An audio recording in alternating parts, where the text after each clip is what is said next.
then you can. Okay, so I guess I wanted to talk about a few things here.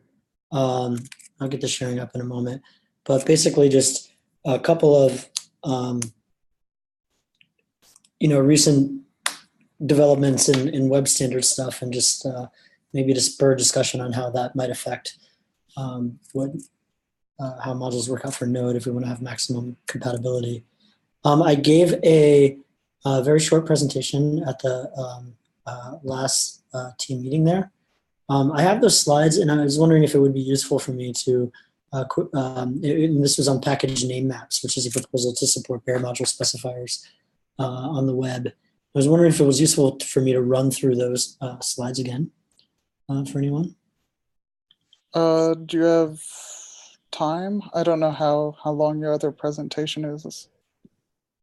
So this is the only prepared slides I have actually for now. So the main topic here. So okay. I guess since I think most of us have heard about that or read about it, it might be more interesting to talk about how package name maps relate to things like loader hooks, which we've also heard presentations about today. Yeah, and excuse me for not being present during that one. I had some fires to put out here. Yeah, so in terms of my position and my perspective on where I'm at here, and then hopefully everybody else can chime in with theirs. The people I talk to personally and various implementers on different browsers, and especially in Chrome, it seems like currently there is very little appetite for generic loader hooks, and that something like package name maps, which is declarative, that can be used directly by the implementation to resolve specifiers, seems to have a lot more. It's being better well received. From the people I talk to, I'm not aware that loader hooks actually has any kind of defined path forward at this point at all. So if anybody else has been talking to different people who have it, implementers who have a different point of view there. There's an open issue on the WhatWG called the request data hook, which roughly maps to our resolve hook.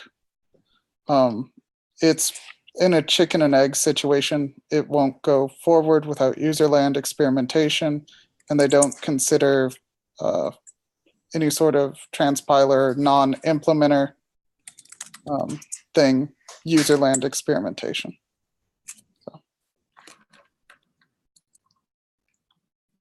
And who do we have? Okay, I see Anna and Jake. And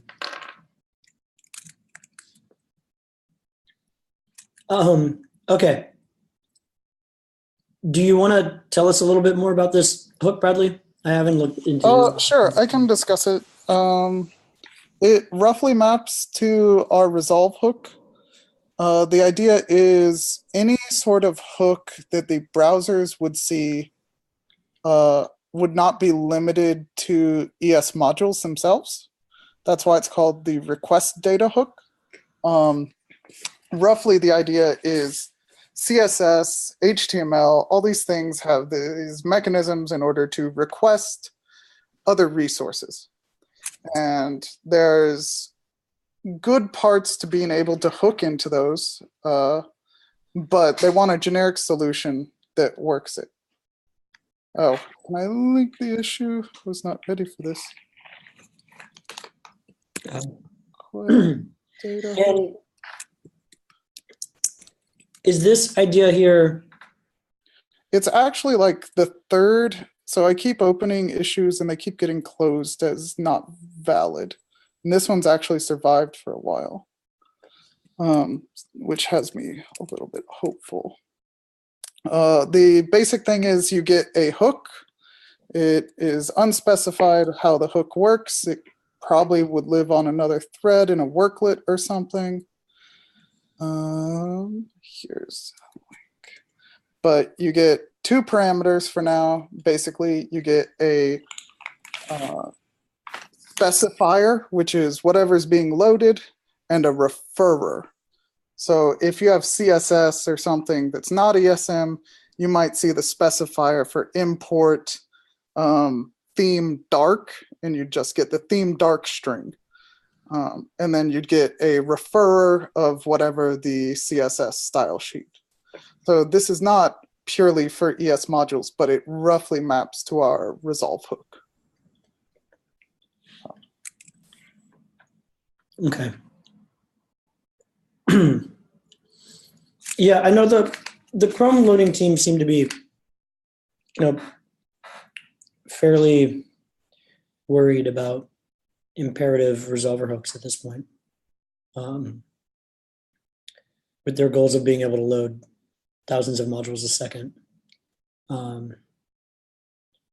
This is kind of what came out when we talked about the package name map, and we also did talk about using package name map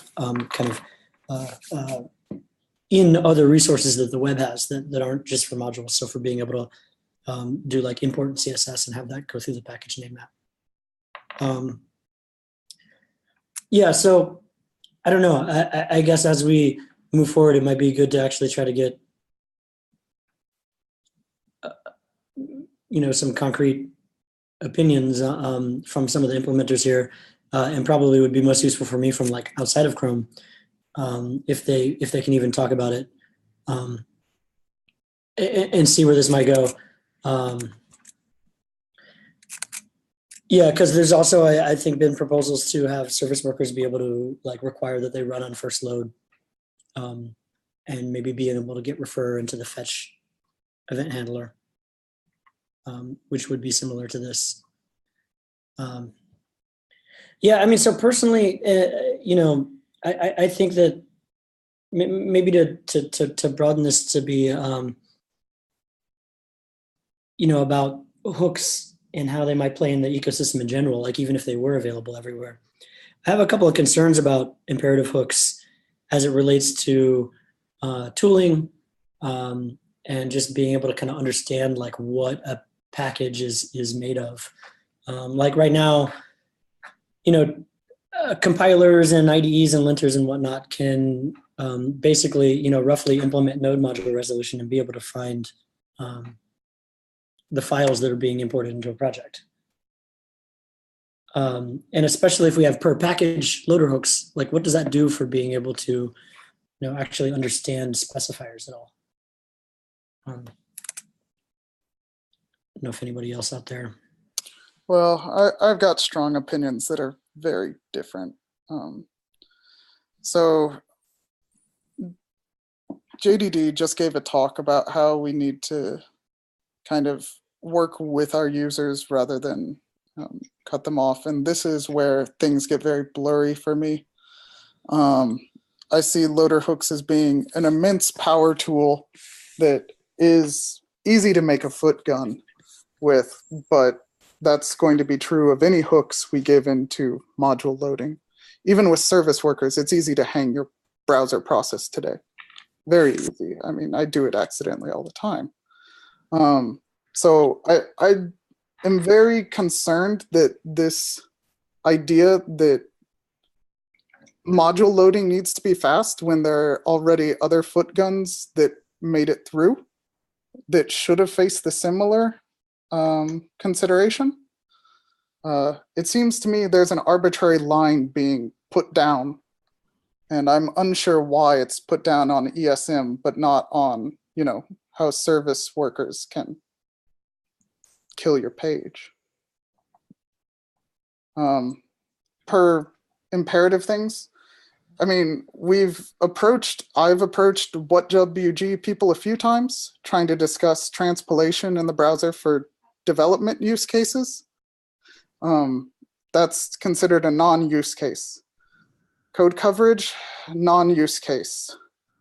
APM, non-use case. And there's a theme that's been going on over a year or two of every time I open these WhatWG issues, they're pushed off as not relevant. Because they want dev tools to fix it. They want the platform to fix it. And I think there's something we haven't talked about yet, which is there are two ways we can approach loader hooks. my preferred way is we start with the very low level primitive and we make it very robust and very locked down, which means I want to work with the loader hooks and, give extreme power, but I want to limit that power. Whereas it looks like the WhatWG approach to things is you create a very high level configuration and you break it down into these primitives. So it's not that either of us is doing the wrong thing. It's we have two different approaches to design, and we're trying to kind of appeal to them both. For me, I will always go for the low-level primitive because I really am concerned that if we introduce high-level configuration, we've essentially ruined the kind of web manifesto stereotype of if you introduce the low-level primitive, you can build on top of it. We've created this high-level configuration if we take that approach that we may be unable to break down into a concrete primitive. So, yeah. Yeah, I mean, talking to the politics is going to be hard because, I certainly am not involved in every discussion, and so don't have the perspective to, bring to that. But from what I've seen to the people I talked to, a lot of the concern is about, how hard it has been to get, first standards body agreement on low-level APIs, and then implementers who, might have a slightly different set of concerns, about getting maximum performance out of this. Basically, what goal are we achieving by having, the very low-level hooks? Some of the speculation has been that the low-level hooks aren't very useful to most people, right? Most people aren't going to be writing them. But they still need to be able to take advantage of the capabilities that they offer, right? So like the basic problem that package name maps is attacking is, given, a specifier and a referrer, how do you map this to some kind of URL that the browser can actually load? And, I think we can probably all agree that like most people are not going to write their own imperative hook to do this. So there's probably going to be some imperative hook out there that becomes popular. That's the one that's like shipped with npm or something like that, that is driven by a declarative configuration, very much like package name maps.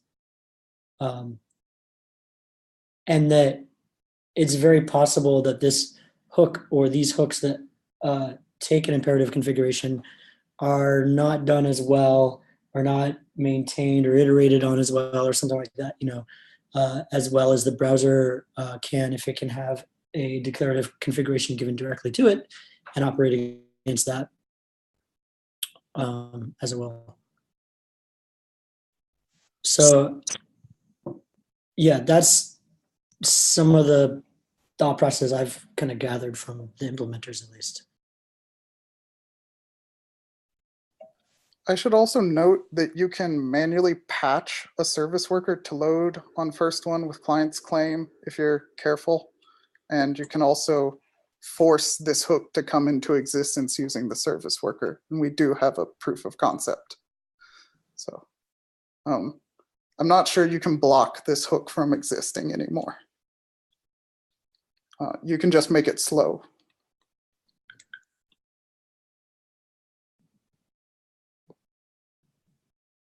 Wes had a comment into the chat here.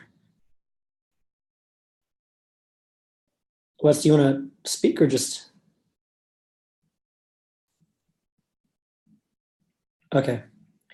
Yeah, I mean, I think ergonomic wise, if you know that people need to be able to tell the browser where packages were located, on disk or in the URL space, it does seem like the configuration being part of the platform, or a configuration being part of the platform, is better ergonomically, and then lets the browsers kind of run free with optimizing that. Wes was saying being able to pre-cache imports, or with an import hook, you might not want to call the hook as much to pre-cache it. One thing I have concern about is the use cases that I've seen around transpilation in a hook. I think, modules were designed in part to be statically analyzable. And I think this makes static analysis very, very difficult because your static analyzer might not be able to understand, where to resolve a specifier to. And then once it does, it might not be able to understand the file that resolves to on the other end. So I do wonder how per package hooks especially are going to work in an IDE situation if you want to do linting and type checking and hover over docs and all kinds of things like that. It seems like the IDE is going to have to be able to run the per package loader hooks. Just as a point, in those more wild cases, does the linter need to keep up with that, or can it just wave its hands and be like, I don't know what this is that you've done over here, but I can do all the rest of it? But it can't even do without some hook that it can run. It can't even do the rest of it. It needs to be able to resolve bare specifiers somehow. So it needs one method that it understands to do that. Right. There could be other ones that it doesn't understand, but if there wasn't at least one standard declarative configuration, I think that a lot of tools would be a little bit out of luck. We already kind of have this problem with the variety of different syntaxes that Babel lets you put into JS files. So I'm not sure. I'm not sure how this differs from that. Surely it's our goal as a group to try and fix this. I mean, one of the main goals here is to kind of get to a place where these rules are statically spec'd by node, and tools can just follow what we can advocate and deal with these cases better because we have the ability to push certain solutions ideally, and tools will follow what Node does. I mean, it's not just Node, it's the web too, right? The web, I think a lot of people agree the web needs, some way to resolve names. And then tooling needs some way to resolve names the same way the web does, right? I think it's clear that the module map will be created by a build tool. So typically in development, you won't necessarily be dealing with a module map. I mean, there certainly is a whole world of things that could be possible. I think you absolutely would. I think the module map, the most likely initial usage of it here is the module map would be generated by npm on install, right? And it would reflect the location of packages on disk as installed. And then this would be an interop point for all kinds of tools to be able to resolve names. If the module map was, when it was created on npm install, it would be created by following the node module resolution. So the tools can still equally follow the node module resolution. I mean, and this is probably something we should talk about here then. Some of this depends on the capability of the module map, right? Because there can be some difference in capabilities between node module resolution and the module map. That's a good thing to discuss then, certainly. Yeah. To highlight some of the issues that, kind of constraints that were kind of thrown our way, one was that the module map or bare specifier resolution, shouldn't slow down existing imports at all. What I'm gathering from that is it seems, relatively unlikely at this point that people want to take, and excuse me for my voice here, I lost it last week, it's only just coming back. The people want to take existing, allowed specifiers, the path-based specifiers, and send them through the hook. That they don't want to do that. They want those to go on through, right? And that's one thing like node module resolution allows you to apply resolution to what on the web is a reserved path right now that doesn't go through resolution. There's also things about file extensions and treating directories as subpackages, looking for index.js and another nested package JSON and that kind of stuff, which, a lot of those searching mechanisms seem relatively a harder sell or hill to climb to get into package name maps in the web platform. So could it be that, like, while you can generate a package name map by performing node module resolution against all the packages in your node modules folder, you might not be able to describe every specifier in your dependencies in your program. So there's some kind of build process associated as well at some level, probably. Or a convergence on the common subset of capabilities that Node and the web support, if you have packages that you want to run in both environments. It's a shame Miles isn't here for this discussion, because I know that this is something that he also has some interesting ideas on. Does anyone else want to perhaps discuss these kind of aspects of simplifying the node module resolution to try and align with browsers? Does anyone else have an opinion on that? I have a big gist. You want to go over the gist?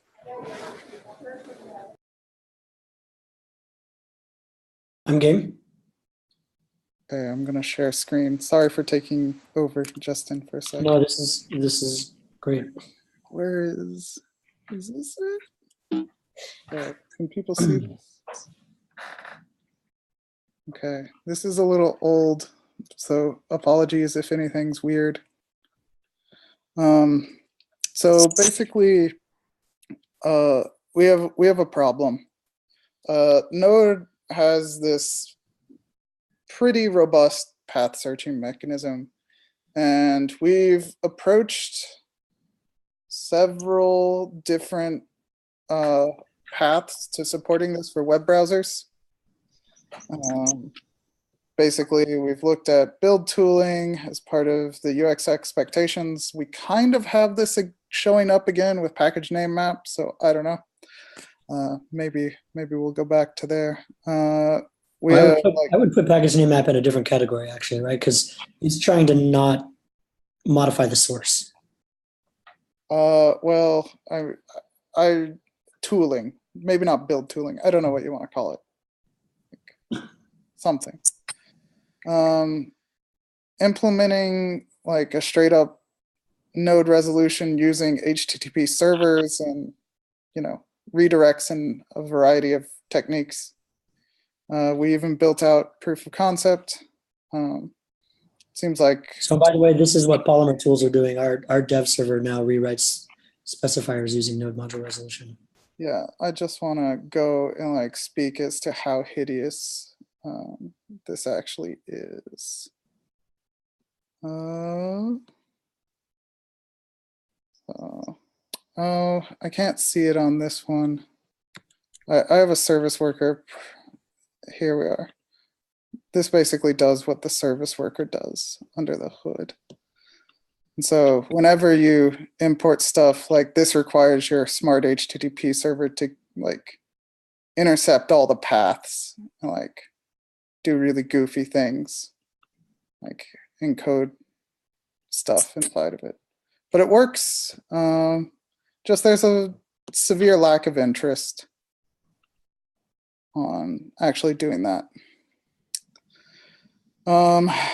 Without all those that we've talked about, there's also, you can do some really fancy stuff with URL create object URL, but it can't handle cycles. It's basically limited like the dynamic instantiate hook that we talked about earlier today. So the web hasn't been able to progress on any of these for whatever reason so far. We're now implementing hooks for import. People disagree on 3i. I feel pretty strongly that we need per package hooks, especially if we have diverging ecosystems. Only having global hooks means you have to opt for one of the ecosystems or the least common subset.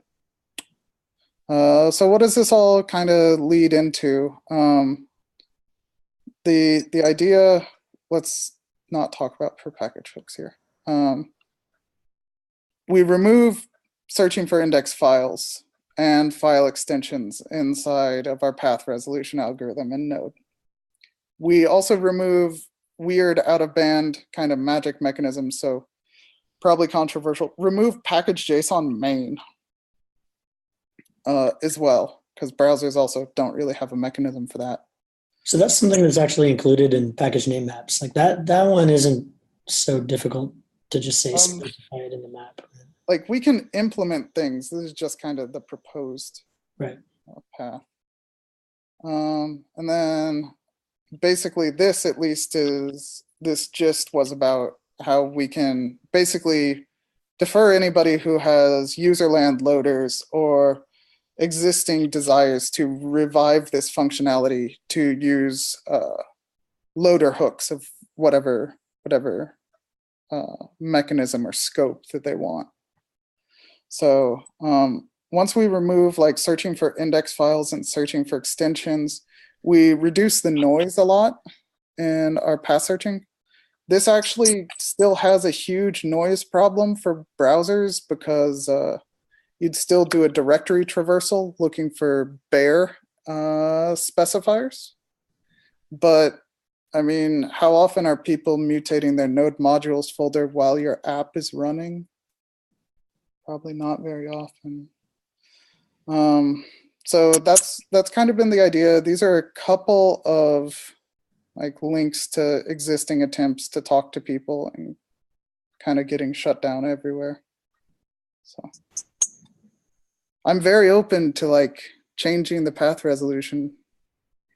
That's all I wanted to say. I'll give it back to you, Justin.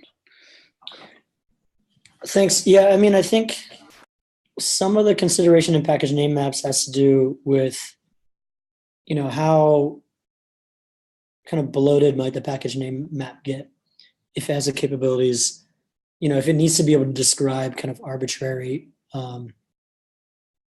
path to path mapping for every possible path in an app. And there's, you know, so I think one of the ideas there is that it's basically the first thing to add the concept of a package to the web. You know, as much as we have modules, the web has no understanding of groupings of modules at all.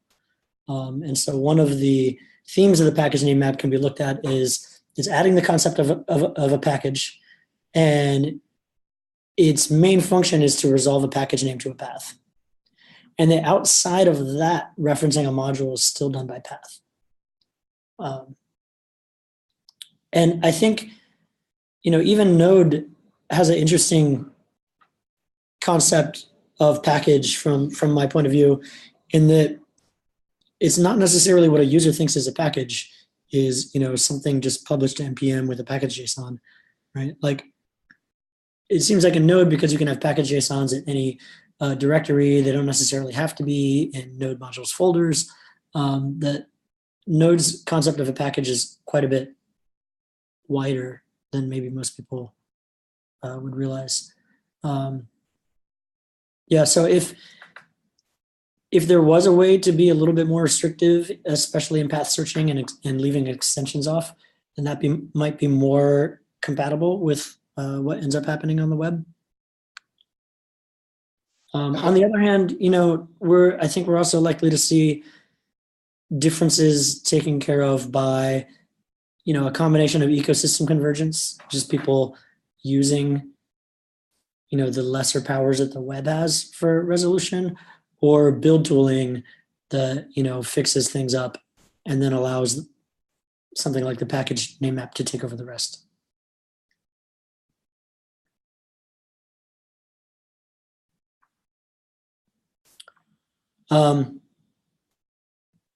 Yeah, I don't know if anybody has other thoughts on the package name map or questions about it that I can attempt to answer. I'm a little concerned with package name map composition right now, but I have an open issue on it. There seems to be some agreement that there are reasons to have multiple package name maps, but there seems to be opposition to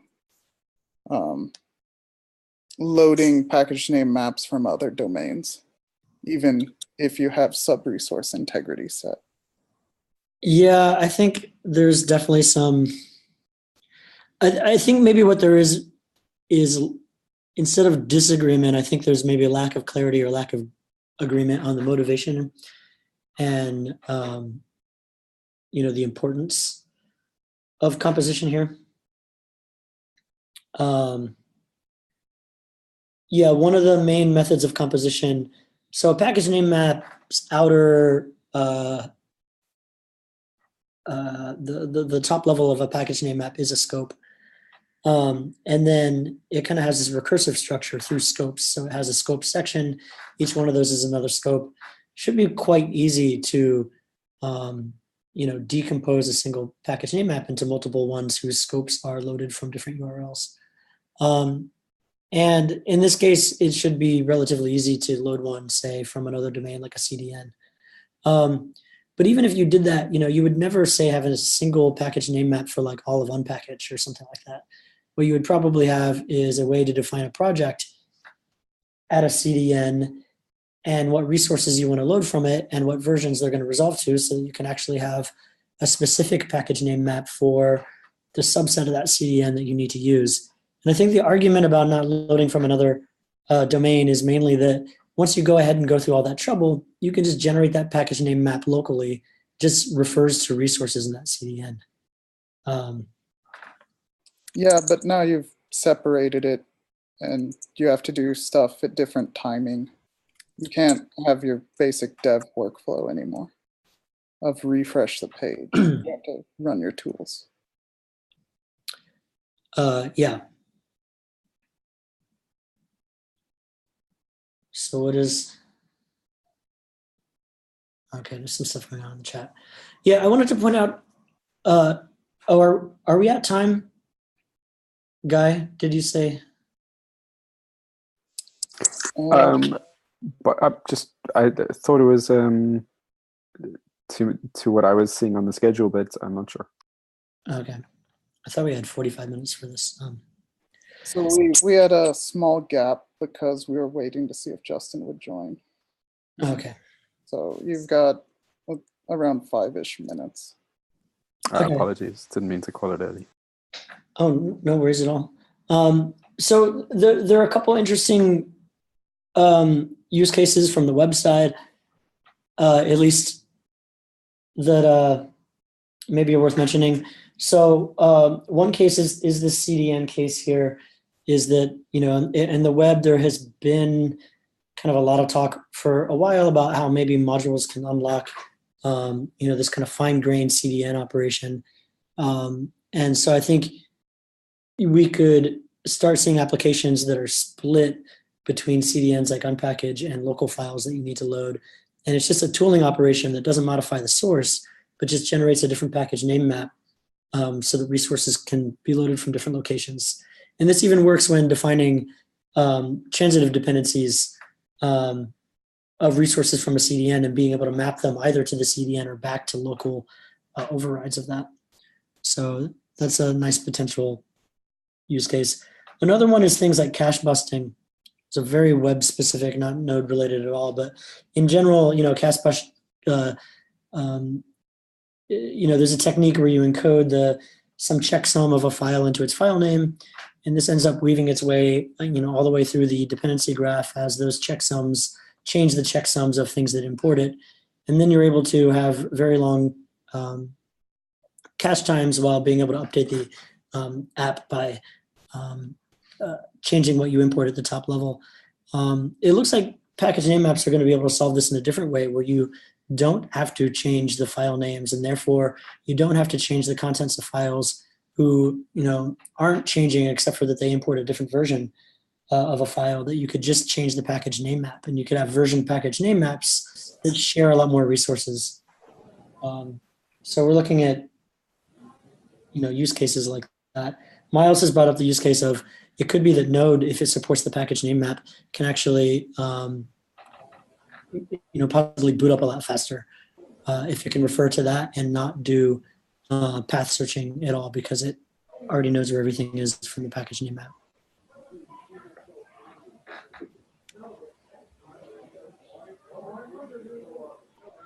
Miles has also brought up the possibility of putting integrity hashes, or I think signatures, actually, so that they don't have to change necessarily if the file contents change. Yeah, and one nice thing about the map being JSON is fairly open-ended. So if you have some implementations willing to read extra information out of the map. Brad and Ben, do you want to talk on audio in case people aren't? Sure. Yeah, this is Ben. I was actually just asking a clarifying question. You seem to be saying, you know, if someone thinks that integrity hashes are a good idea, they might prefer to put that information in the package name map rather than having to embed it in all their source files. And I don't know, I feel like there's been some, well, there was a discussion of this at TC39 where we were talking about, you know, being able to pass arguments to import declarations. For sub-resource, yeah. Yeah, for sub-resource integrity specifically. But it seemed like a massive pain if that's in your source code to have to update, you know, every parent, and grandparent, ancestor integrity hash whenever you change a file. You know, that becomes something that you can only solve with build tooling and seems pretty hostile to sort of no build step in browser module development, which I don't know. I guess I was excited about the possibility of out of band, maybe integrity hash is the wrong word, hashes or checksums of modules that live in the package map as metadata. Yeah, quite a few people have brought this up. Miles as well. Okay. Yeah. I am personally very concerned with the idea of out of band integrity and all of that. I have a very strong, not even feeling, a strong preference, or whatever you want to call it, requirement that they be in band, because I have concerns of out of band mutation, kind of, and all of that. That's one of the easier ways to crack code signing, is if you can get a hold of an out of band. Yeah, it might be less, have less integrity, but it might also be just unworkable from a developer experience standpoint. So it's got to satisfy both of those checkboxes, I think. I mean, even with sub-resource integrity in HTML, you have to do that already. So you're already using tools. Right. Maybe we can talk about this in another form. Yeah.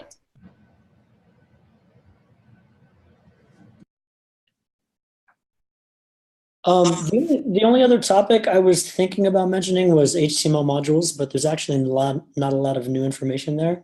But I think just the idea that, you know, the web platform is open to supporting multiple module types. At least some of it is. So this might be, you know, clearly WASM is one, and HTML modules. So it's probably not appropriate for right now, especially if we don't have any time, but it'd be very interesting to think about what happens to different module types if they try to load. You know, and this is the type of thing where module hooks become or loader hooks become very powerful.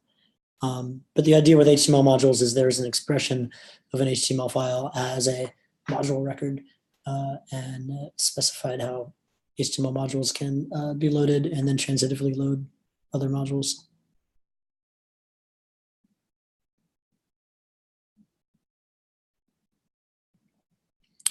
Any more questions on package name map or anything like that?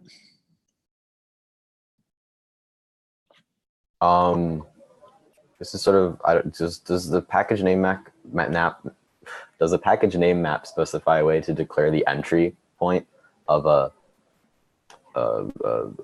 module map, I guess? Of the module map itself, no. You know, the web already has a way to do that, basically the script tag. Yeah, just more for the just like with like Bradley's idea of like, getting rid of package JSON main, like if you just had like a package map at the root of your directory and all your code was in your source folder, and then you run, node in that directory. I don't know. It was a random thought. The top level of a package name map is a scope, so it doesn't refer to any specific package. Okay. So within that scope, you can say, if I need to load this specifier, it'll figure out how to resolve that to a path. And if you're loading a specifier, which is a fully bare specifier like jQuery, and Right. the entry for jQuery in that map specifies the main for jQuery, then you will get the main for jQuery, and you can specify that for all the packages in the package name map. So there's not really one, especially when you consider multiple script tags and dynamic import, there's not really necessarily one entry point for a module graph. I was thinking more from the node perspective than the web perspective, but yeah, that makes sense.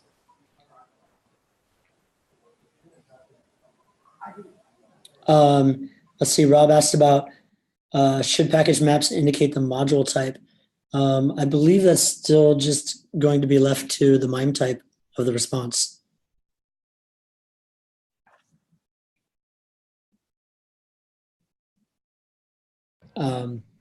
I'm not sure there has been proposed any way to override, say, the MIME type. So when we have WASM modules, my understanding is just, if you were going to load that as from a script tag, say, you would still just say script type equals module and source equals like foo.wasm. I don't think there would be any other way that you specify this has to be interpreted as WASM, but maybe like some resource of integrity, there's some other proposal out there to make sure that you don't get unexpected MIME types coming back.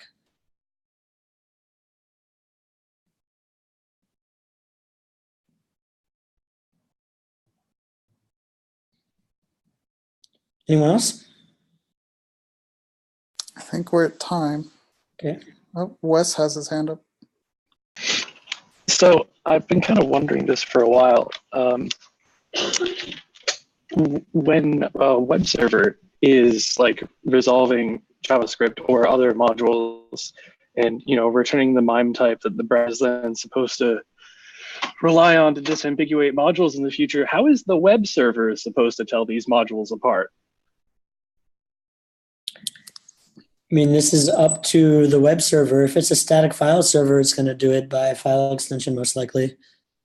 Yeah, and that's kind of what gets me when people keep bringing up MIME types when talking about what Node is supposed to do with all these different module kinds.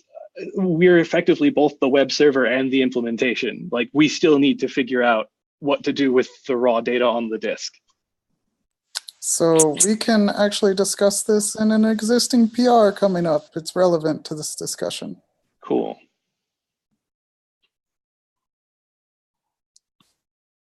Yeah, I mean, I think some of the MIME type discussion gets into .mjs and that kind of thing, where on the web, there's basically just one MIME type for both script and module. I think it might be a little more clear or less controversial for like WASM versus script. I don't think anybody actually lets us import script.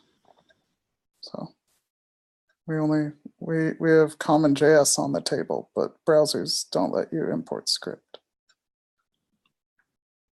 Right. Or rather, if you try and import something that is a script, it just might fail. That is a very long philosophical debate with no clear actual objective answer. Interesting.